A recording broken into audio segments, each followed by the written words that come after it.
बिस्मिल्लाहिर्रहमानिर्रहीम। Dear students, अस्सलामु अलैकुम।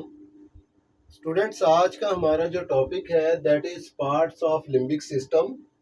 हम लिम्बिक सिस्टम को डिस्कस कर रहे हैं। लिम्बिक सिस्टम को हमने देखा लास्ट लेक्चर में, और उसका एक पार्ट जो है, पहला जो पार्ट था उसका हिप्पोकैम्पस, वो हमने डिस्कस कर लिया है।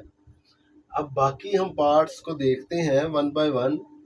तो सबसे पहले जो लिम्बिक सिस्टम का पार्ट है नंबर 2 पे, that is para hippocampal gyrus. तो पैरा हिप्पोकैम्पल जाइरस, या इसको हम पैरा हिप्पोकैम्पस भी कहते हैं।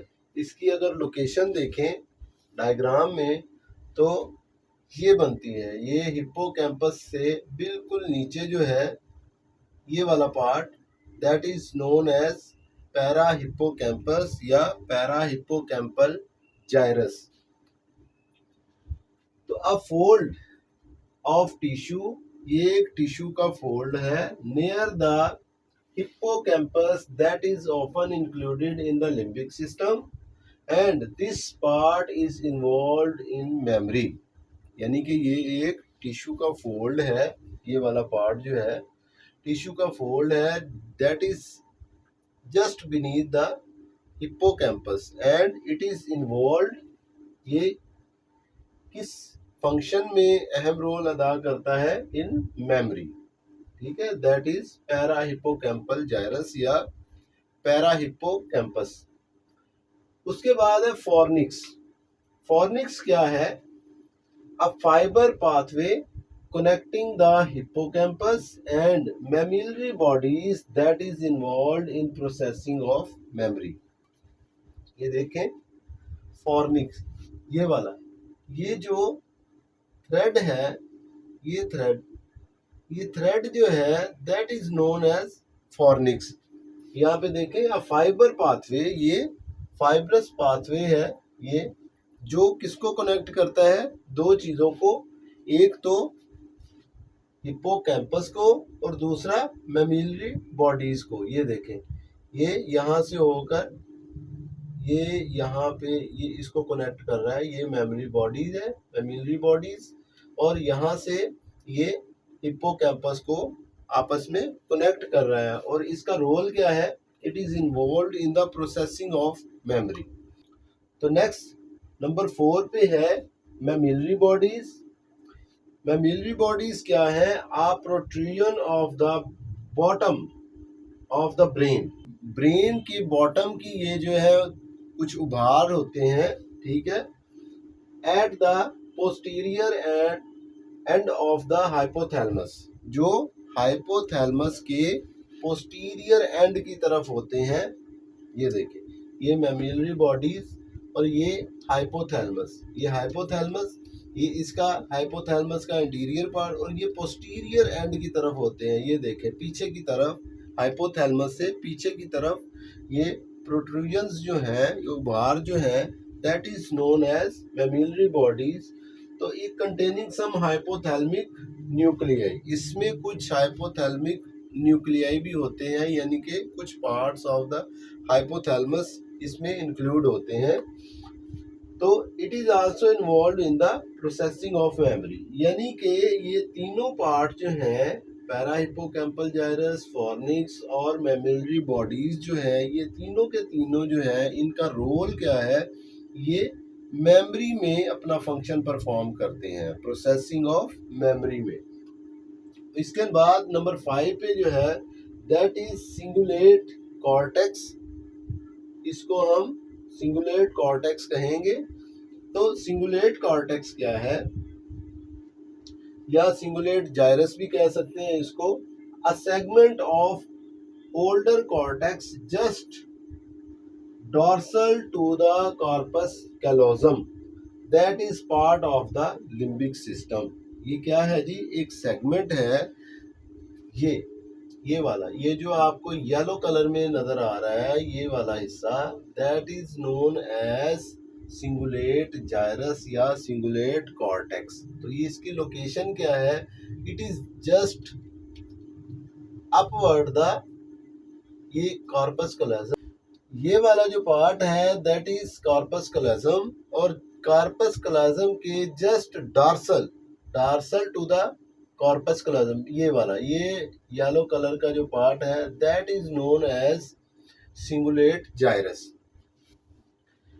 अब सिंगुलेट जाइरस की कुछ करेक्टरिस्टिक्स है वो हम देख लेते हैं।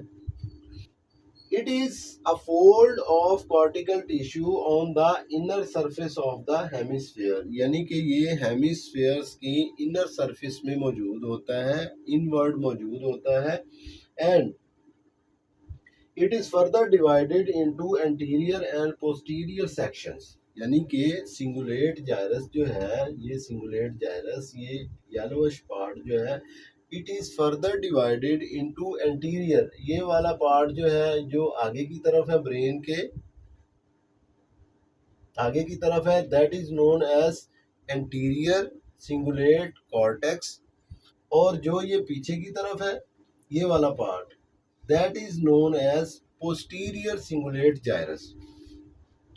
तो द एंटीरियर पार्ट यानी कि एंटीरियर सिंगुलेट जाइरस या cingulate cortex, interior part influence autonomic functions. Interior part जो है वो क्या फंक्शन परफॉर्म करता है, ये वाला पार्ट ये ऑटोनॉमिक फंक्शन परफॉर्म करता है, but has received the greatest attention from neuro scientist for its ability to exert cognitive influences over emotions। यानी कि इसकी वजह से इसकी एक एबिलिटी है, वो एबिलिटी क्या है कि ये इसका इन्फ्लुएंस होता है, कॉग्निटिव इन्फ्लुएंस होता है इमोशंस पर। इसकी वजह से ये बहुत सारे न्यूरो साइंटिस्ट के लिए जो है वो अट्रैक्शन का बायस है, वो इसको ज़्यादा मतलब अट्रैक्टिवली स्टडी करते हैं, क्योंकि इसका इन्फ्लुएंस जो है कॉग्निटिव इन्फ्लुएंस होता है इमोशंस में। For example, reduced activity in the anterior cingulate cortex is associated with difficulties in managing fear in people diagnosed with PTSD, यानी कि पोस्ट ट्रॉमेटिक स्ट्रेस डिसऑर्डर। यानी कि वो लोग जिनमें हम डायग्नोज करते हैं कि ये जो है पोस्ट ट्रॉमेटिक स्ट्रेस डिसऑर्डर के जो क्लाइंट हैं या पेशेंट हैं, उनमें अगर इसकी एक्टिविटी, किसकी एक्टिविटी, एंटीरियर पार्ट की, एंटीरियर सिंगुलेट कॉर्टेक्स की एक्टिविटी अगर स्लो हो तो उनमें फेयर को मैनेज करने का, फेयर यानी कि आपको पता है कि that is a type of emotion, fair एक इमोशन है, खौफ एक इमोशन का नाम है, तो इसको मैनेज करने में पीपल जो है वो डिफ़िकल्टी फील करते हैं अगर उनमें anterior part of the cingulate cortex की एक्टिविटी स्लो डाउन हो जाती है। तो उसके बाद द पोस्टीरियर सिंगुलेट कॉर्टेक्स, ये वाला पार्ट, ये posterior cingulate cortex participate in variety of functions, ये भी बहुत सारे फंक्शंस में अपना रोल प्ले करता है। उन फंक्शंस में आ जाता है आई मूवमेंट, यानी कि आई मूवमेंट में इसका बहुत सारा फंक्शन है। उसके अलावा स्पेशल ओरिएंटेशन, यानी कि औकातकार 24 घंटे में जो औकातकार होते हैं, वक़्त की नोयत जो होती है उसको डिटरमिन करने में इसका अहम रोल है। उसके अलावा मेमोरी में इसका फंक्शन है, एंड मैनेजमेंट ऑफ कॉन्शियसनेस, और ये हमारी कॉन्शियसनेस को भी कंट्रोल करता है, that is posterior cingulate cortex. तो इसके साथ ही हम आज का जो टॉपिक है वो वाइंड अप करते हैं। हमने 4 जो पार्ट्स हैं लिम्बिक सिस्टम के वो आज डिस्कस किए हैं। लास्ट लेक्चर में हमने एक पार्ट डिस्कस किया था, अब 4 पार्ट इस लेक्चर में डिस्कस कर लिए हैं। नेक्स्ट 2 पार्ट रह गए हैं, वो हम इंशाल्लाह ताला नेक्स्ट लेक्चर में कवर कर लेंगे। तो जब तक के लिए इजाज़त दीजिए। अस्सलाम वालेकुम।